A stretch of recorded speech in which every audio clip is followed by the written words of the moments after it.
Saya akan memberikan jawaban terhadap Ustadz Wi-Fi yang jauh dari transpondernya dan dia tidak memiliki cara berpikir yang benar, logika yang bagus terhadap perkembangan medsos dan perdebatan dia di TikTok maupun di YouTube.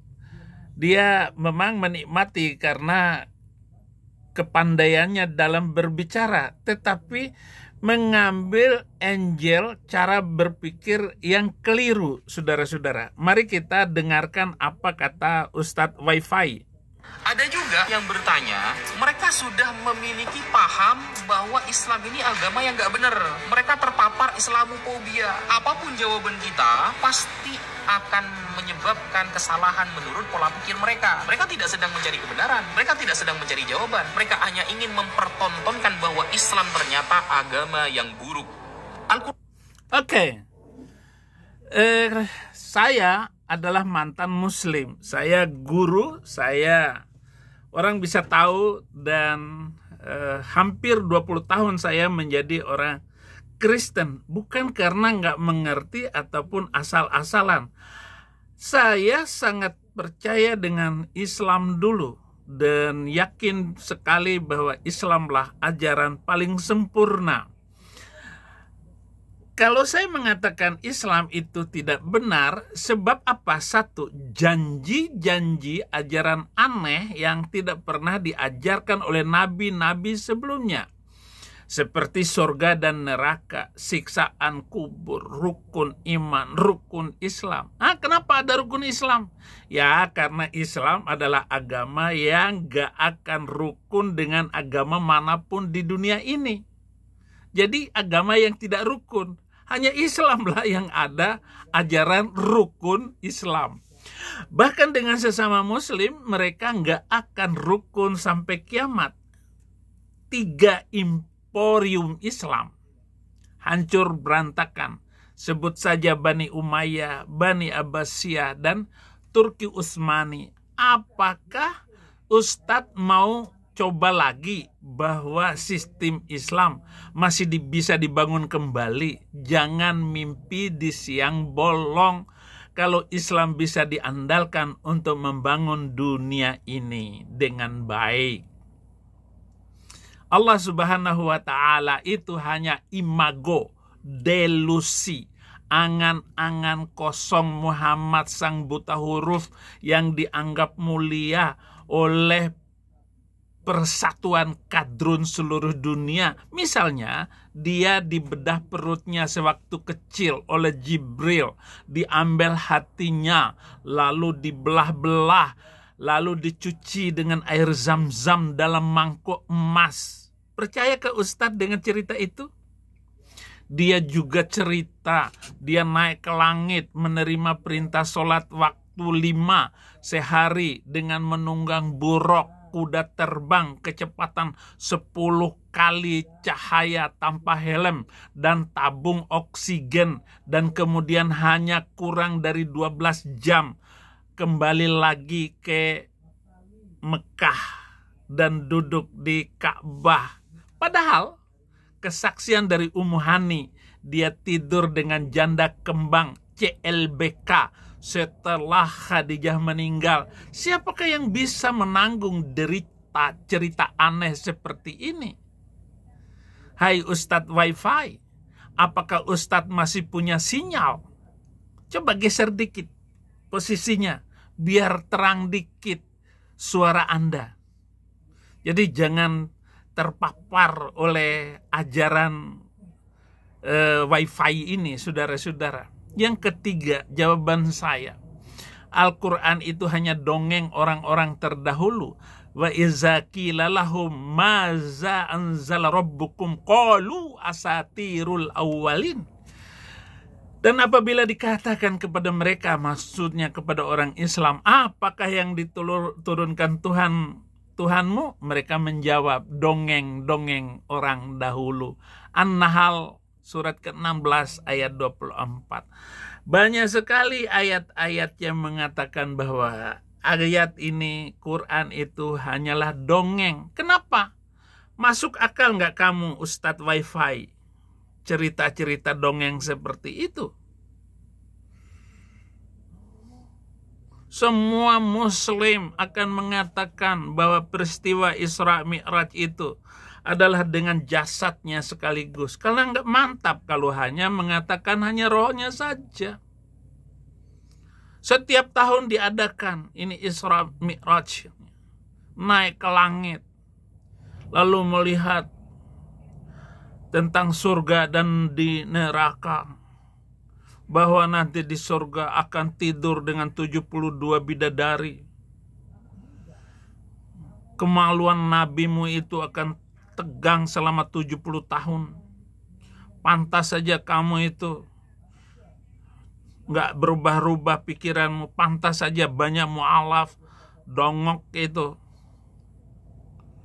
Percaya banget dengan cerita dongok kayak begitu. Bagaimana Ustadz? Lalu kamu mengatakan sudah terpapar oleh ketidakbenaran ajaran oleh kami yang benci, kata kamu. Enggak Ustadz. Kan ini menfitnah agama kita. Kenapa Al-Quran mengatakan Yesus atau Nabi Isa itu tidak disalib?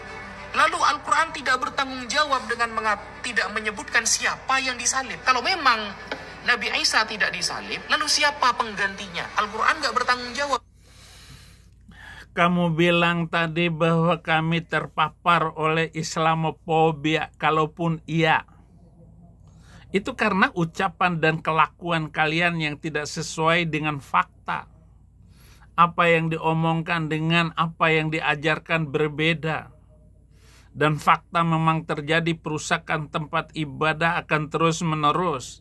Dan terorisme akan terus terjadi di seluruh dunia. Jika itu yang Anda maksud, maka benar bahwa Islam itu agama yang tidak benar. Coba pakai logika sedikit. Apapun jawaban saya atau Edis TV atau siapapun, mata pisau, tidak ada yang salah atau bertentangan dengan Al-Quran dan hadis. Semua ada, sejarahnya terjadi. Bahwa terjadi juga atas Nabi Mukondo dan terjadi juga atas umat Mukondo.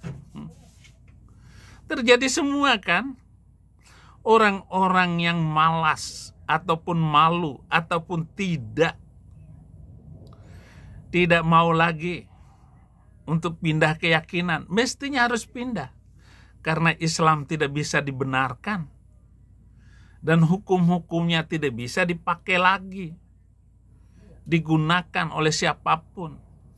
Saya sendiri tidak mempertontonkan Islam yang buruk, tapi memang mau ngomong apa kalau itu buruk. Wajar dong kalau saudara muslim sendiri sejak zaman Nabi sampai sekarang tukang geruduk. Coba saya tanya kepada Ustadz, berapa kali Muhammad jadi panglima perang? Jawab.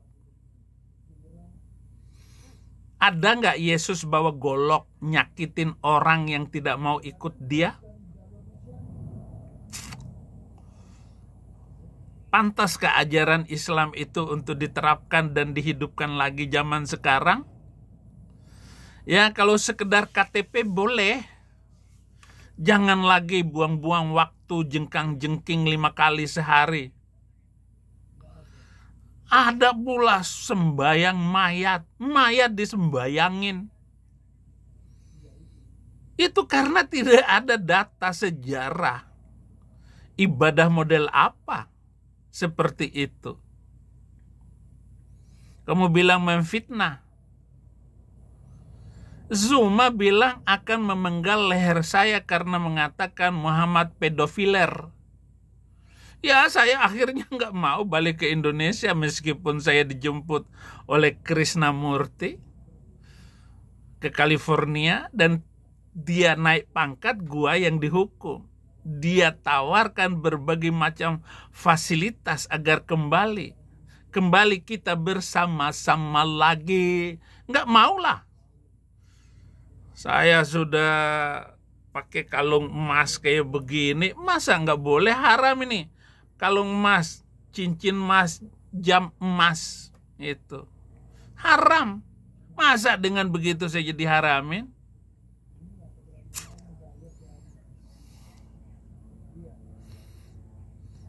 Jadi tentang Yesus disalib dan diganti oleh orang lain. Tapi Al-Quran tidak bertanggung jawab. Siapa yang menggantikan Yesus disalib di kayu salib itu? Katanya Al-Quran itu menjelaskan secara rinci. Afa ghairallahi yabghi hakaman wa huwa alladhi anzala ilaikumul kitab mufassalan. Ya. Walladzina atainahumul kitaba ya'lamunahum munzalum min rabbikum bil haqq fala takunanna minal mumtarin. Pantaskah aku mencari hakim selain Allah, padahal dialah yang menurunkan Al-Quran kepadamu secara rinci? Kalau memang rinci, sebut dong siapa nama orang yang disalibkan itu. Yaitu orang yang diganti oleh Allah untuk mengganti Yesus. Dan An-Nisa 148, Yesus diangkat ke sorga, Isa Al-Masih diangkat, hidup-hidup, dan hidupnya sampai sekarang. Kalau memang nabi biasa seperti nabi-nabi yang lain, dan penciptaan Yesus itu Isa Al-Masih seperti Adam dan Hawa, kenapa masih hidup sampai sekarang? Katanya secara rinci, sebut dong. Jangan lempar batu sembunyi tangan. Main congklak aja nggak bisa kamu tipu, apalagi main catur. Nggak bisa ditipu main catur. Langkahnya begini, langkahnya begitu. Harus jelas. Orang-orang yang telah kami beri Alkitab mengetahui benar bahwa Al-Quran itu diturunkan dari Tuhanmu dengan benar.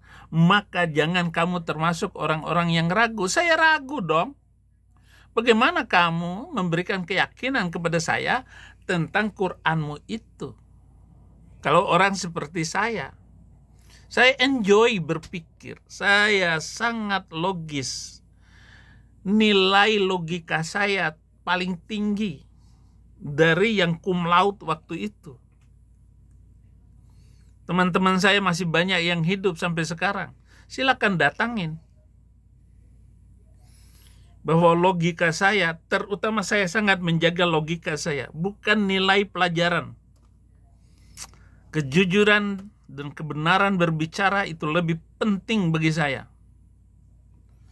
Sehingga memang saya pantas datang ke Amerika ini untuk hidup dalam kebenaran. Daripada saya tersiksa oleh kebobrokan mental budaya baru, di mana Muslim mayoritas, di mana gereja dirusak, di mana pendeta-pendeta dianiaya. Kamu silakan debat dengan saya apapun, wifi. Kumpulkan semua. Jadi debat kebenaran itu bukan kepandaian berbicara, bukan. Tapi materi kebenaran di dalam setiap apa yang kita ungkapkan itu. Itu. Lalu Anda menuduh bahwa saya terpapar oleh Islamophobia. Di mana saya benci dengan Islam? Kalaupun saya benci, itu karena sejarah yang tidak pernah berubah. Kaum muslimin mempunyai alat untuk membenarkan setiap omongannya. Bahkan boleh berbohong dalam 3 hal. Dalam Kristen tidak ada yang boleh disembunyikan. Ataupun boleh berbohong dalam 3 hal. Ataupun 4 hal dan sebagainya. Dan kita menemukan ketidakbenaran Islam itu. Terima kasih Ustadz Wifi. geser dikit duduknya supaya wifi-nya kena, atau pakai transponder seperti saya, penguat wifi, agar siaran saya juga didengar oleh sesiapapun di Indonesia. Tuhan Yesus memberkati.